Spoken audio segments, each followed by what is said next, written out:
Ako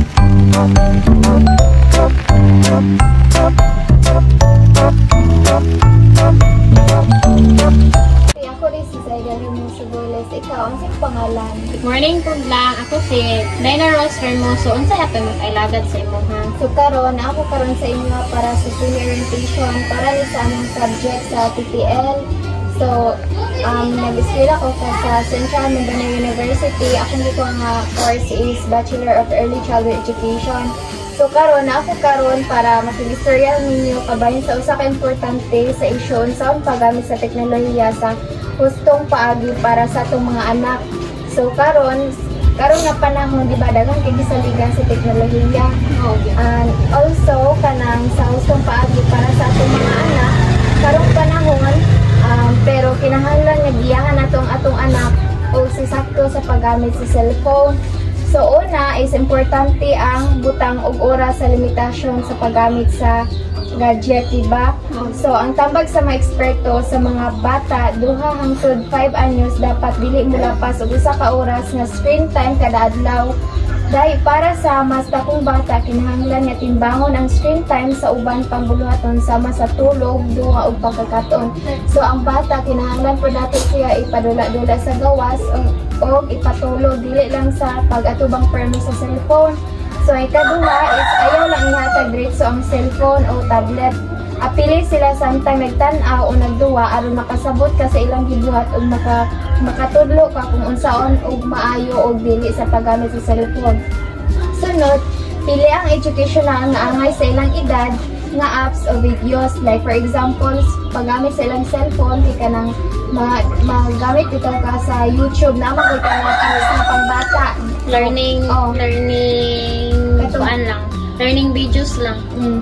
Kay aron makakaton pod ang bata dili tan nga makita sa YouTube o internet maayo, di ba? Para sa mga bata na mo koy uban nga kung magkanapod sa YouTube kay na mga bastos ang bata man go dali kayo maka-catch up sa mga bastos, makasundog na din sila.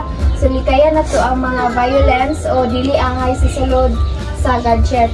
Ang ikaupat is pag-iipod sila og online safety. Igna nga dili sila maghatag og personal information, magstorya og estranghero, di ba? O mag-click og mga link nga walay klaro.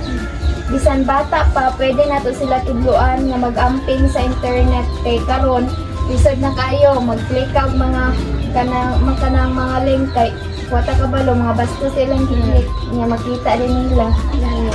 Ang ikalima, ang pinaka-importante sad kay ito mismo magpakita og maayo nga pananglitan.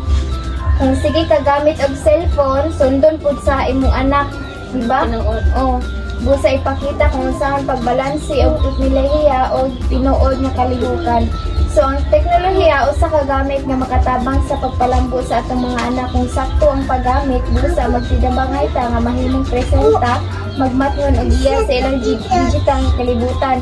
So daghan kay salamat og unsay mga istorya man kabayan mo kanang unsang paggamit bitaw sa imong anak nga kanang dapat kanang imo siyang tudloan.